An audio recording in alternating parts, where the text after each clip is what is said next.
નમસ્તે દોસ્તો, હું છું ગોપાલ ઇટાલિયા. હમણાં છેલ્લા થોડાક સમયથી ગુજરાતમાં બે ઘટનાઓ સતત બની રહી છે. એક ઘટના એવી કે ભાજપના જે હલકટ નેતાઓ છે, ગુંડાઓ, લુખ્ખાઓ જે છે ભાજપના, કોઈ ધારાસભ્ય બની ગયું હોઈ શકે, કોઈ સાંસદ હોઈ શકે, કોઈ ડેરીમાં કે મંડળીમાં કે સહકારી બેંકોના આગેવાન હોઈ શકે, કોઈ તાલુકા જિલ્લાનો નેતા હોઈ શકે. આ જે આખી લુખી ટોળકી છે, એ ટોળકીના અનેક સભ્યો પોતપોતાના વિસ્તારમાં પબ્લિક ઉપર દાદાગીરી કરે છે, ગુંડાગીરી કરે છે અને એકદમ અસામાજિક તત્વો જેવું વર્તન કરે છે. તો પહેલી ઘટના એ બને છે કે આ જે ભાજપના હલકટો છે, બધા ગુંડાઓ છે ભાજપના, તોડબાજો, માફિયાઓ, બુટલેગરો, અનાજ માફિયા, ખનીજ માફિયા, રેશન માફિયા, શિક્ષણ માફિયા, ટેન્ડર માફિયા, આ માફિયાઓ પોતપોતાના વિસ્તારમાં જ્યારે કોઈ માણસ અવાજ ઉઠાવે, બોલે, પ્રશ્ન કરે, રજૂઆત કરે, તો પોલીસને હાથો બનાવે છે. પોલીસમાં ખોટી અરજીઓ આપી દે, ખોટી ફરિયાદો આપી દે, અથવા પોલીસને ફોન કરી દે કે ભાઈ ફલાણા ભાઈને જરાક જોઈ લેજો. તો પહેલી ઘટના કે ભાજપના ગુંડાઓ, ભાજપના હલકટિયાઓ પોલીસને હાથો બનાવી અને આખા ગુજરાતમાં જનતાને ડરાવવાનું કામ કરી રહ્યા છે. અને બીજી ઘટના, પોલીસની અંદર પણ કેટલાક અમુક એવા મેડલ વાંચુ અધિકારીઓ છે જેને ભાજપની દલાલી કરીને સારા પોસ્ટિંગ લેવા છે, એને ભાજપની દલાલી કરીને એવોર્ડો જોતા છે અને મોટો સિંઘમ થઈને રીલોની અંદર છવાઈ જવાની ઈચ્છા ધરાવતા કેટલાક દલાલો છે જે યુનિફોર્મમાં છે પણ છે ભાજપના દલાલો.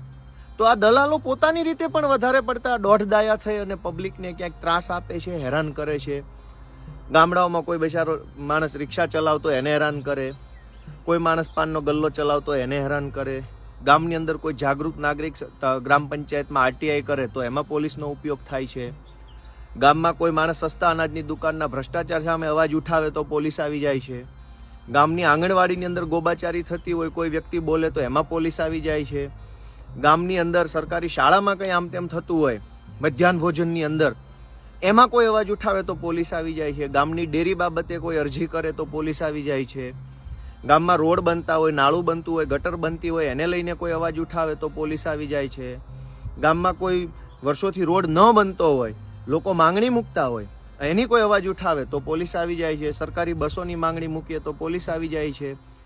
મતલબ કે પબ્લિકમાંથી કોઈ પણ પ્રકારનો અવાજ ઉઠાવવામાં આવે, કોઈ રજૂઆત કરવામાં આવે સરકારને કે ભાજપના માણસોને, તો દરેક ભાજપના માણસની અંદર રાવણ કરતાં પણ વધુ હવા ભરાઈ ગઈ છે. એને એમ છે કે રાવણ તો ખાલી સિમ્પલ રાક્ષસ હતો, આ ભાજપવાળા તો મહારાક્ષસો છે.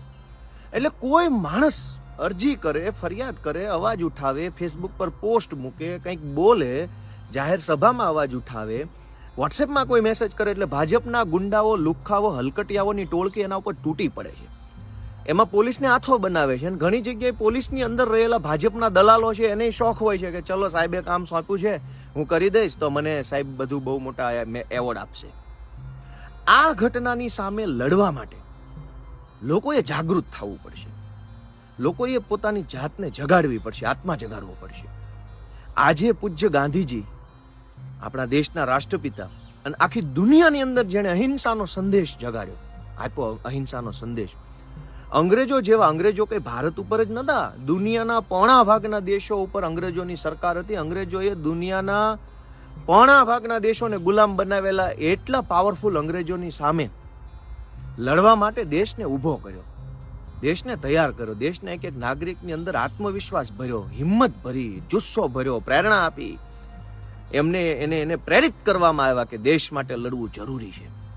આજે ફરીથી ગુલામીનો અહેસાસ થઈ રહ્યો છે. કંઈ પણ બોલો એટલે પોલીસ. સરકારી કચેરીમાં તો કેટલી જગ્યાએ અમુક બોગસિયા અધિકારીઓએ પાટિયા મારી દીધા છે અને કલમો લખેલી હોય રીતસરની. બેંકોમાં જાઓ, અમુક સરકારી ઓફિસમાં જાઓ તો કલમ લખી હોય, સરકારી કર્મચારીને તમે આમ કરશો તો આ કલમ ને ફલાણી કલમ મુજબ ગુનો છે.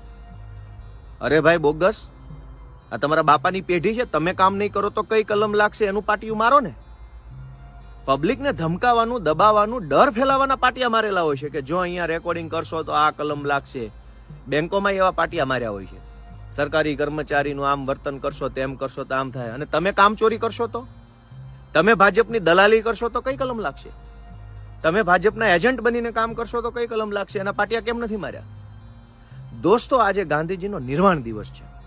ગાંધી આખી દુનિયાએ સ્વીકારેલા મહાપુરુષ છે, ભારતના રાષ્ટ્રપિતા છે. આપણા માટે વિશેષ ગર્વની બાબત એ છે કે એ આપણા ગુજરાતના છે.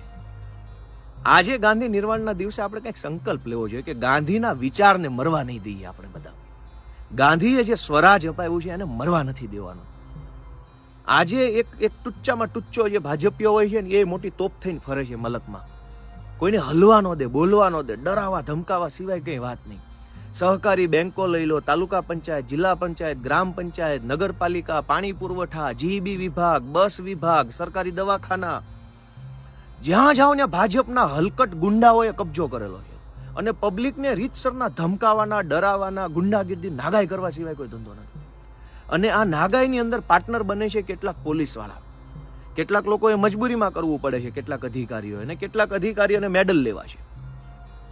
આ ઘટનામાંથી આગળ આવવા માટે મને એક વિચાર આવે છે કે મારા કેટલાક નિવૃત્ત ન્યાયાધીશો સેશન્સ કોર્ટના છે, હાઈકોર્ટના પણ છે, ટ્રાયલ કોર્ટના, તાલુકા અદાલતના પણ કેટલાક જજો મારા સંપર્કમાં છે, મિત્રો છે, સારા માણસો છે, કેટલાક સિનિયર વકીલશ્રીઓ પણ કોન્ટેક્ટમાં છે.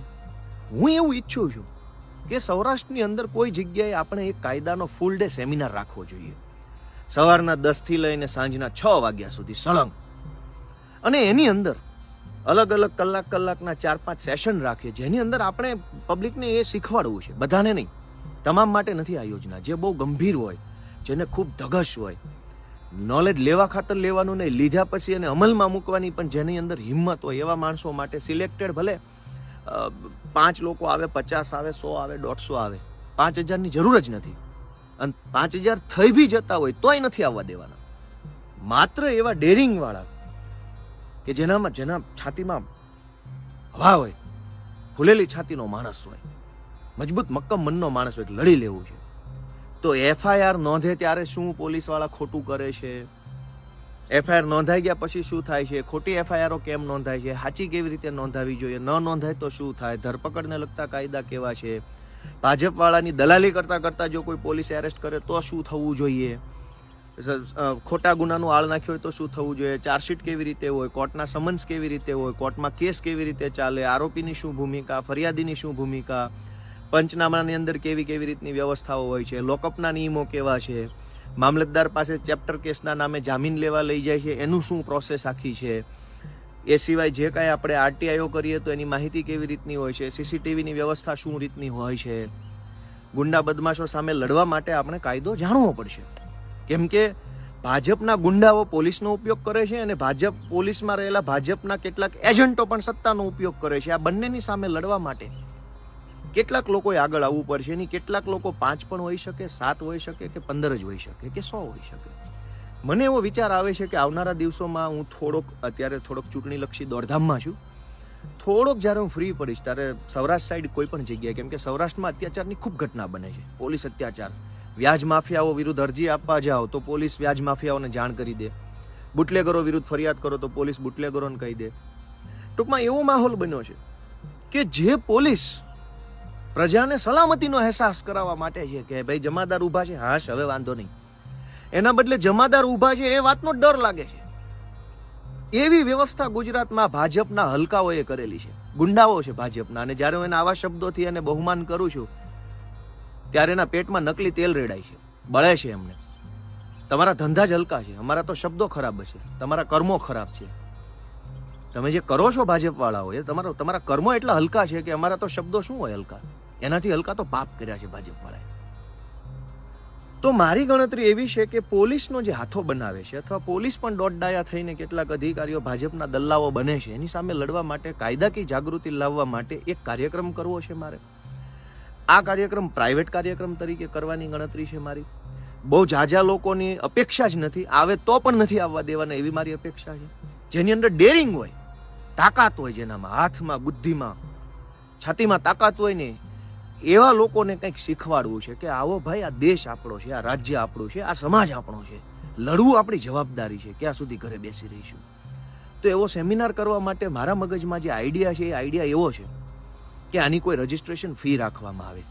એ 500 પણ હોઈ શકે, 1000 પણ હોઈ શકે અને 5000 પણ હોઈ શકે. એટલા માટે કે બિન ગંભીર માણસ, નોન સિરિયસ માણસની ત્યાં એન્ટ્રી ન થવી જોઈએ કે મફતનું છે એટલે આવો બે જઈએ ખુરશીમાં ને સાંભળશું, તાલીઓ પાડશું, વાહ વાહ ગોપાલભાઈ કરશું. ના ભાઈ ના, મારે કોઈ વાહ વાહની જરૂર નથી. મારે જરૂર છે કે શીખીને જાઓ અને ઠોકો દલાલોને, એજન્ટોને. તમે શીખો કાયદો, નોલેજ છોકો, કોર્ટ કચેરી પોલીસ સ્ટેશનમાં જઈને તાકાતથી અવાજ ઉઠાવો. એવા માણસની જરૂર છે. અને એટલી એક રજિસ્ટ્રેશન ફી પણ રાખવી છે. કેટલુંક સાહિત્ય આપવું છે કે ભાઈ અમુક બેસિક કાયદા, નીતિ, નિયમો કેવી રીતે કામ કરે છે, કલમો કેવી રીતે કામ કરે, કાયદાઓ કેવી રીતે કામ કરે, અલગ અલગ કાયદાઓને કેવી રીતે સમજવા જોઈએ. જેમ કે BNSS છે, BNS છે, BSA છે, એટ્રોસિટી એક્ટ છે, ગેમ્બલિંગ એક્ટ છે, પોલીસ એક્ટ છે. આ વારે ઘડીએ જાહેરનામું આવી જાય છે, 4 જણાએ ભેગું નહીં થવાનું. તો આ બધા અલગ અલગ કાયદાઓ કેવી રીતે કામ કરે છે, કઈ સત્તા કોની પાસે છે, એ સત્તા કેવી રીતે વાપરવી, એની અંદર શું ફેરફારો હોય, તમામ પ્રકારના નોલેજને લગતું થોડુંક મટીરિયલ બનાવવું છે. ચોપડા ટાઈપનું, એ 10 પાનાનું હોઈ શકે, 20નું હોઈ શકે, અને 4 પાનાનું હોઈ શકે, કે જેમાં એક પ્રાથમિક સમજણ માહિતી હોય કાયદાને લગતી. એ મટીરિયલ બનાવવું છે. એ જ્યાં તે એટેન્ડ કરે છે સેમિનારને, એ લોકોને આપવું છે. આની પાછળ કંઈ હીરો બની જવાનું કે કંઈ છવાઈ જવાનું ને કંઈ બહુ મોટી તોપ બની જવાનું એવું કાંઈ નથી. આની પાછળનો ઉદ્દેશ એવો છે કે હોલમાંથી જે એક વખત બહાર નીકળે ને, પછી ગુજરાતમાં ભાજપનો માયનો લાલ છે ને તું ન કહી શકે ને એવો પાવરફુલ માણસ રૂમની બહાર નીકળવો જોઈએ. એ ઉદ્દેશ છે. પૈસા તો સમાજ મહાન છે, પૈસાની કોઈ મતલબ નથી. Knowledge is power. Baba Saheb આંબેડકરે તે શિક્ષિત બનો, સંગઠિત બનો ને સંઘર્ષ કરો એમ કીધું. એમાં પહેલું વાક્ય છે શિક્ષિત બનો. શિક્ષિત બનવું મતલબ ડિગ્રી લેવી નહીં, જ્ઞાન ઉપાર્જિત કરો, નોલેજ મેળવો. ભગવાન બુદ્ધે કહેલું અપ્પો દીપો ભવ, એમ તમે તમારા જ્ઞાન કેળવો તો જ્ઞાન મેળવવાનું છે, લડવા માટેનું, સંઘર્ષ માટેનું. એટલે હું ઈચ્છું છું મારા વકીલ મિત્રોને, મારા જજીસ મિત્રો જે છે ભૂતપૂર્વ, એમને હું પોતે સામેલ થઈશ. હવે મારે એમાં સપોર્ટની એ જરૂર છે કે ભાઈ આમાં જગ્યા ક્યાં કોઈ આપણને સપોર્ટ જગ્યાનો કરી શકશે, કે કેવી રીતે બેમ્પલેટો છપાવવા છે, એની અંદર લખાણ પટ્ટી કરવી છે, કોમ્પ્યુટરોની આ તે વસ્તુની જરૂર પડે લખવા પૂંછવા માટેની, તો કોણ મદદ કરશે, કેવી રીતે મદદ કરશે. પછી ધારો કે ઇવેન્ટ રાખવામાં આવશે તો એનો ઘણો બધો સાઉન્ડનો, અને આપણે માનો કે ત્યાં પેલું મોટું લગાડીએ, પ્રોજેક્ટર લગાડીએ અથવા LED સ્ક્રીન મોટા પાયે લગાડીએ જેમાં બધું દૂરથી દેખાય, તો એનો ખર્ચો કેવી રીતે મેનેજ થશે. પછી સ્લાઇડો બનાવીને હું લાવું કે સ્ક્રીન ઉપર બતાવીએ કે આને FIR કહેવાય, આ પંચનામું કહેવાય, આ ચહેરા નિશાન પત્રક કહેવાય, આ જામીન કહેવાય, આને આ કહેવાય, અને એવા બધા કાગળિયાઓ ઓન સ્ક્રીન બતાવીએ કે રિયલમાં કેવા દેખાય છે. હજારો લોકોએ FIR નામ સાંભળ્યું છે, FIR હાથમાં પકડીને જોઈ નહીં હોય, પંચનામું જોયું નહીં હોય, પંચનામામાં જે લખ્યું છે એનો અર્થ નહીં ખબર હોય, કોર્ટનો અર્થ ખબર નહીં હોય, કોર્ટમાં એક સાહેબ ઉપર બેઠા છે એટલું દેખાય, પછી બાકીનું શું છે કોઈને ખબર નથી. અનેક વસ્તુઓ જે ભાજપના ગુંડાઓ સામે, લુખ્ખા તત્વો ભાજપના સામે લડવા માટે જરૂરી છે, આપવી છે. કેટલાક સિલેક્ટેડ લોકો માટે જ આ વાત છે કે જેનામાં ધગશ છે. અને એટલે જ રજિસ્ટ્રેશન રાખવું છે કે ખોટું ટાઈમપાસ માટે થઈને ગમે તે માણસ આવે નહીં, કેમ કે એનો કોઈ અર્થ નથી. મેં ભૂતકાળમાં ઘણો પ્રયત્ન કર્યો છે, સોશિયલ મીડિયાથી ઘણી જાગૃતિ ફેલાવતો જ હોઉં છું, પણ આ વખતે એક ટીમ બનાવવી છે એવી કે જે ટીમની અંદર તાકાત હોય, પાવર હોય, લડી લેવાનો, ડર ન લાગતો હોય, જેલ આ તે બધું આપણે ક્યાં ખોટું કરવું છે. તો એવી ટીમ બનાવવા માટે બધાના સહયોગની જરૂર છે.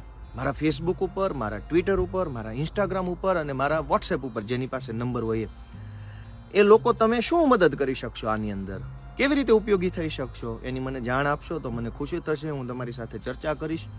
આપણી પાસે કોઈ બહુ ટીમ બીમ છે નહીં, બધું હું પોતે જાતે જ મેનેજ કરતો હોઉં છું, તો હું સીધો તમારી યારે વાત કરવાનો છું. સૌરાષ્ટ્રની અંદર જે કંઈ ખર્ચો થશે એના માટે કોણ મદદ કરશે, જે પ્રોસેસ કરવી છે એમાં ટીમ તરીકે કે ભાઈ હું 5 દિવસ ટાઈમ આપીશ અને તમે જે કહેશો એ ટાઈપિંગ આ તે જે કાંઈ કરવા જેવો છે હું કરી આપીશ, કોણ મદદ કરશે, જે કાંઈ જગ્યા જોશે, હોલ કે બેન્ક્વેટ હોલ કે એની વ્યવસ્થા કોણ કરશે. મારી પાસે કોઈ આઈડિયા નથી. મારા મગજમાં એક જ વિચાર છે કે આ રોજ જાગીને પોલીસના નામે ડરાવાના ધંધા જે ભાજપવાળાએ ખોલ્યા છે એને બંધ કરવા છે. ચારો તરફ ડરાવો ડરાવો ડરાવો ડરાવો, ચારો તરફ કંઈ પણ બોલો, બસ પોલીસ આવી જશે, પોલીસ આવી જશે, પોલીસને કહી દઉં, ફરિયાદ આપી દઉં. ગુંડાઓ પોલીસથી બીતા નથી ગુજરાતમાં, તોડબાજીયાઓ પોલીસથી બિલકુલ નથી બીતા, વ્યાજ માફિયાઓ હરામ બરાબર જો પોલીસથી બીતા હોય તો, જમીન માફિયાઓને તો બાપાની પેઢી છે એ પોલીસથી નથી બીતા, બુટલેગરોને તો વાત જ ન કરીએ કેમ કે બુટલેગરોના સરદાર તો સરકારમાં બેઠા છે. જે ખનીજ માફિયાઓ છે એ પણ પોલીસથી નથી ડરતા. ટેન્ડર માફિયાઓ છે જે ગમે ત્યાં ખોટા ટેન્ડરો નાખી ગમે તેવા ભ્રષ્ટ રોડ બનાવી ખરાબ ક્વોલિટીના પૈસા ઉઠાવી લેવાવાળા નથી ડરતા, ખોટા બિલ મૂકવાવાળા નથી ડરતા. જેટલા લોકો ગુજરાતમાં ખોટું કામ કરે છે, છેતરપિંડી કરે છે, ફ્રોડ કરે છે, અન્યાય કરે છે, અત્યાચાર કરે છે, દારૂ વેચે છે, ડ્રગ્સ વેચે છે, રેતી કાઢે છે, પાણી ચોરે છે, વીજળી ચોરે છે, એ પોલીસથી નથી ડરતા. બસ એક સામાન્ય નિર્દોષ નાનો માણસ છે ને, એ જ પોલીસથી ડરે છે. શું કામ? એને ડરાવવામાં આવે છે. આમ કહીશ તો આમ સરકારી કર્મચારીનો અડચણનો ગુનો લાગી જશે, સરકારી સંપત્તિનું નુકસાન ને આવી બધી મોટી મોટી વાત. તમારા બાપાની પેઢી છે ભાજપવાળાના બાપાની, ગમે એ માણસ ઉપર ગમે એવા ગુના લગાડી દેવાના. હું ઈચ્છું છું કે ગાંધીજીના નિર્વાણ દિવસે ગુજરાતના 10, 20, 30 કે 40 જુવાની આમ છાતી કાઢીને ઊભા થાય કે ગાંધીજીના વિચારને ગુજરાતમાં મરવા નથી દેવો. હું બેઠો છું, મારે મરવું પડે તો મરી જઈશું, પણ ગાંધી વિચારને જીવતો રાખવો છે. એવું જનૂન જેનામાં હોય, એવો આક્રોશ જેનામાં હોય, એવું કમિટમેન્ટ જેના અંદર હોય, એવા કેટલાક મિત્રોની જરૂર છે. ચલો કોશિશ કરીએ. આજે મેં વિચાર મૂક્યો છે, આને અમલમાં લાવતા થોડોક સમય લાગશે, પણ કરવું છે એ નક્કી છે. હમણાં હું ચૂંટણીમાં, દિલ્હી અને ગુજરાતની ચૂંટણીમાં વ્યસ્ત છું, પણ આપણે ચર્ચામાં રહીશું. જેમ જેમ સારા મિત્રો ચર્ચામાં સંપર્કમાં આવતા જશે, એકાદું ગ્રુપ બનાવીશું, કોન્ટેક્ટમાં રહીશું, અને બહુ જલ્દી આ પ્લાનને અમલમાં મૂકવો છે કે તમામ કાયદાકીય પ્રક્રિયાઓ, જે કાંઈ ભાજપના એજન્ટો છે એને માપમાં રાખવાના જે કાંઈ કાયદાઓ છે એ શીખવાડવા માટેનો એક કાર્યક્રમ આપણે સૌરાષ્ટ્રમાં જરૂર કરવો છે. આપ સૌનો સહકાર મળશે એવી આશા સાથે. જય જય ગરવી ગુજરાત.